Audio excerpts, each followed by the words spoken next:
Selamat pagi Ibu Eni Purnawningsih. Pada kesempatan kali ini, kami akan mempresentasikan materi mengenai laporan arus kas. Melalui materi ini, kami akan membahas pengertian laporan arus kas, jenis-jenis aktivitas arus kas, yaitu operasi, investasi, dan pendanaan, serta perbedaan metode langsung dan tidak langsung dalam penyusunan laporan arus kas. Semoga presentasi yang kami sampaikan dapat dipahami dengan baik dan bermanfaat bagi kita semua. Terima kasih.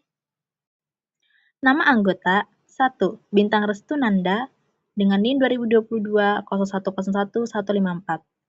Kedua, Farhan Atalas Salvianas dengan NIM 2025 0102 063. Ketiga, Jenice Yolanda Simbolon dengan NIM 2025 0102 096. Keempat, Luffy Widya Kasias dengan NIM 2025 0102 114. Kelima, Rahmawati Agustina dengan NIM 2025 0101 093.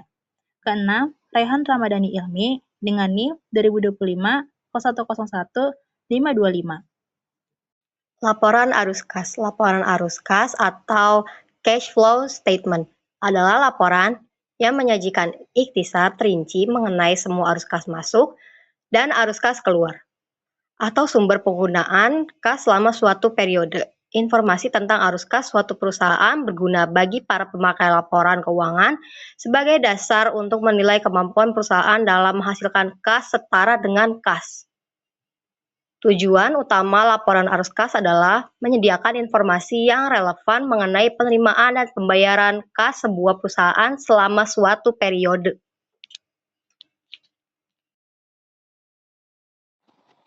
Pada slide ini saya akan menjelaskan mengenai definisi laporan arus kas. Laporan arus kas adalah laporan keuangan yang menunjukkan aliran kas yang masuk dan kas keluar perusahaan selama periode tertentu. Laporan ini membantu menggambarkan kondisi keuangan perusahaan dan kemampuan dalam menghasilkan kas. Secara umum, arus kas dibagi menjadi 3 aktivitas utama, yaitu aktivitas operasi, aktivitas investasi, dan aktivitas perdanaan. Dengan adanya laporan arus kas, perusahaan maupun investor dapat menilai kesehatan keuangan dan kemampuan perusahaan dalam menjalankan usaha.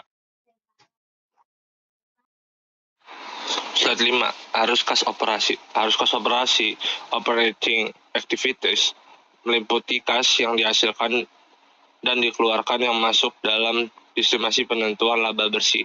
Arus kas yang berasal dari digunakan untuk aktivitas operasi meliputi arus kas yang ditimbul karena adanya pengiriman atau produksi barang untuk dijual dan penyediaan jasa, serta pengaruh transaksi dan peristiwa terhadap kas mempengaruhi pendapatan.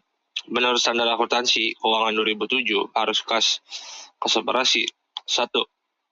Penerimaan kas yang berasal dari penjualan barang dan jasa. 2. Penerimaan kas dari royalti, fee komisi, dan pendapatan lainnya. 3. Pembayaran kas kepada pemasok barang dan jasa. 4. Pembayaran kas kepada karyawan. 5. Penerimaan dan pembayaran kas oleh perusahaan asuransi sehubungan dengan MyClaim, antusias, dan manfaat asuransi lainnya. 6. Pembayaran kas atau penerimaan kembali, residu pajak dan penghasilan. 7. Pembayaran dan penerimaan kas dari kontrak yang diadakan untuk tujuan transaksi usaha perdagangan. Sebagai contoh sederhananya, jika sebuah toko menjual produk dan menerima uang dari pelanggan, maka uang tersebut termasuk arus kas masuk dari aktivitas operasi. Sebaliknya, ketika toko membayar supplier untuk membeli stok barang atau membayar gaji pegawai, maka itu merupakan arus kas keluar dari aktivitas operasi. Kesimpulannya, arus kas operasi memberikan gambaran mengenai kemampuan perusahaan menghasilkan kas dan kegiatan bisnis utama. Jika arus kas operasi positif dan stabil, hal tersebut umumnya menunjukkan bahwa kondisi operasional perusahaan berjalan dengan baik dan mampu mendukung keberlangsungan perusahaan di masa depan. Arus kas investasi. Arus kas investasi merupakan arus kas yang mencerminkan penerimaan dan pengeluaran kas sehubungan dengan sumber daya yang bertujuan untuk menghasilkan pendapatan dan arus kas masa depan dan melibatkan aset jangka panjang. Menurut Standar Akuntansi Keuangan 2007, arus kas investasi atau investing activities meliputi aktivitas pemberian dan penagihan pinjaman, serta perolehan dan pelepasan investasi, baik utang maupun ekuitas serta properti, pabrik dan peralatan. Arus kas yang berasal dari atau digunakan untuk aktivitas investasi adalah arus kas yang disebabkan oleh adanya perolehan dan penjualan surat-surat berharga, bukan ekuivalen kas, aset produktif jangka panjang. Arus kas pendanaan. Arus kas pendanaan atau financing activities meliputi pos-pos kewajiban dan ekuitas pemilik.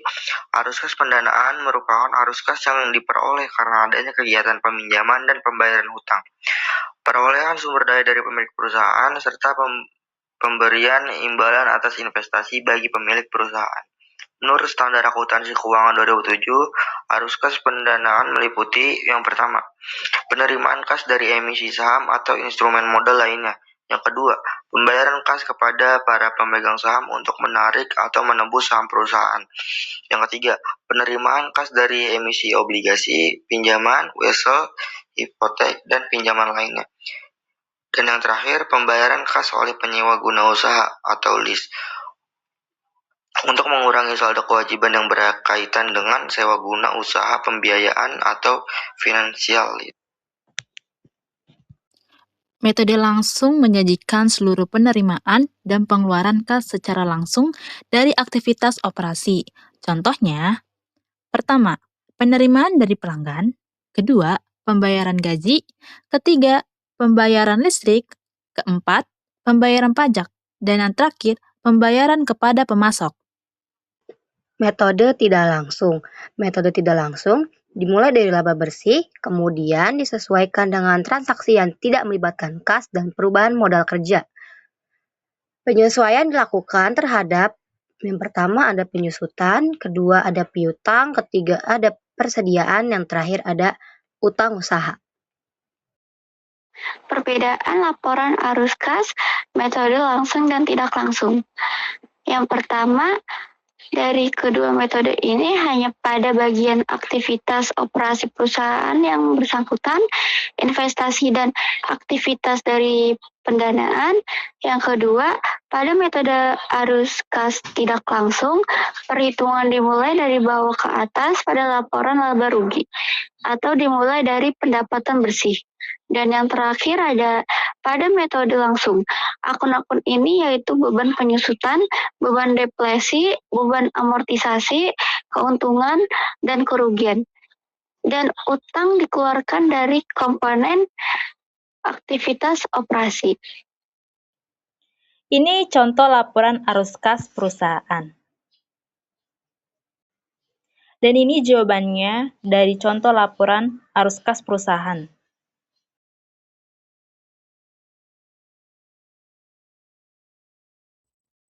Yang terakhir, kesimpulan.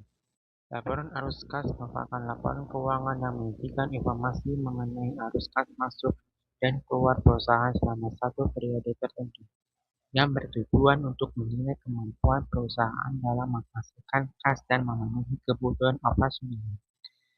Laporan ini terdiri dari 3 aktivitas utama, yaitu aktivitas operasi yang berkaitan dengan kegiatan utama perusahaan dalam memperoleh laba, aktivitas investasi yang berhubungan dengan pembelian dan penjualan aset jangka panjang, serta aktivitas pendanaan yang berkaitan dengan modal dan kewajiban perusahaan. Selain itu, laporan arus kas dapat disusun menggunakan metode langsung dan metode tidak langsung, yang perbedaannya terletak pada penyajian aktivitas operasi. Dengan adanya laporan arus kas, perusahaan dapat mengetahui kondisi keuangan secara lebih jelas, sehingga dapat membantu pengambilan keputusan dan peningkatan nilai perusahaan di masa depan. Itu saja materi yang dapat kami sampaikan mengenai laporan arus kas. Semoga materi yang kami sampaikan dapat menambah pemahaman dan bermanfaat bagi kita semua. Apabila terdapat kekurangan maupun kesalahan dalam penyampaian, kami mohon maaf. Terima kasih atas perhatian teman-teman dan Ibu dosen. Wassalamualaikum warahmatullahi wabarakatuh.